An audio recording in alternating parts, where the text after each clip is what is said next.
एक गांव था, धूप, हवा, मिट्टी और खुशबू से भरा हुआ। उस गांव के किनारे एक ऊंची पहाड़ी थी जिसे लोग सुकून पहाड़ी कहते थे।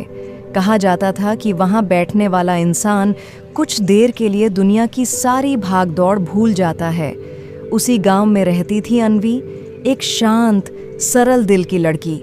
वह अपने काम, घर और जिम्मेदारियों के बीच कहीं खो गई थी। हर दिन वही दौड़, वही चक्कर, लेकिन दिल में हमेशा एक हल्का सा खालीपन रहता। एक दिन बहुत थककर उसने फैसला किया कि वो उस सुकून पहाड़ी पर जाएगी। अन्वी सुबह सुबह निकली। हवा ठंडी थी, आसमान नीला था और चारों ओर पक्षियों की मधुर आवाजें थीं। पहाड़ी पर चढ़ते हुए उसे थोड़ा डर भी लगा, जैसे अकेले रास्ते पर चलना हमेशा डराता है। लेकिन हर कदम के साथ उसके अंदर एक हल्की सी राहत उतरती जा रही थी। रास्ते में उसे एक बूढ़ा आदमी मिला। उसने मुस्कुराते हुए कहा, "जहां जा रही हो वहां दिल हल्का हो जाता है, बस चलती रहो।"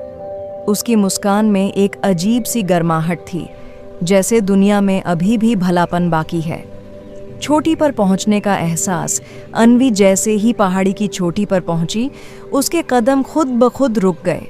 सामने पूरे गांव का दृश्य था, हरे भरे खेत, धीमे बहता नदी का पानी, दूर दूर तक फैले पेड़ और हवा जो उसके चेहरे को बहुत कोमलता से छू रही थी। वह घास पर बैठ गई। उसने आंखें बंद कीं। पहली बार, बहुत दिनों बाद, उसने अपने दिल की धड़कन को सुना। सब कुछ धीमा था, हवा, समय और उसका मन भी। ऐसा लगा जैसे ब्रह्मांड ने उसके कंधों से बोझ उतार लिया हो। आवाज जो दिल को छू गई, अचानक उसे लगा जैसे हवा फुसफुसाकर कह रही हो, "अन्वी, जो खोया है वह भी एक दिन लौटता है, तुम बस खुद को मत खो।" उसकी आंखों में अनजानी नमी आ गई। खुशी की थी या दर्द की, उसे नहीं पता, लेकिन उसे लगा कि वर्षों बाद किसी ने उसकी बातें सुनी हैं। सूर्यास्त का जादू, धीरे धीरे सूरज ढलने लगा। आकाश गुलाबी, नारंगी और सोने के रंगों में रंग गया। ऐसा लग रहा था जैसे आसमान भी कह रहा हो, सब बदलता है, लेकिन खूबसूरती कभी खत्म नहीं होती। अन्वी ने गहरी सांस ली।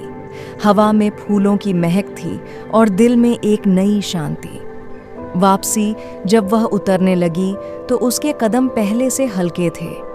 उसे एहसास हुआ कि जिंदगी की थकान शायद खत्म नहीं होती, पर उससे लड़ने की ताकत कहीं न कहीं मिल जाती है।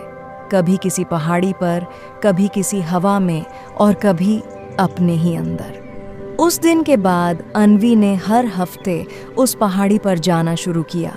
वह जगह सिर्फ एक पहाड़ी नहीं रह गई, वह उसका सुकून बन गई, अपना सा घर बन गई।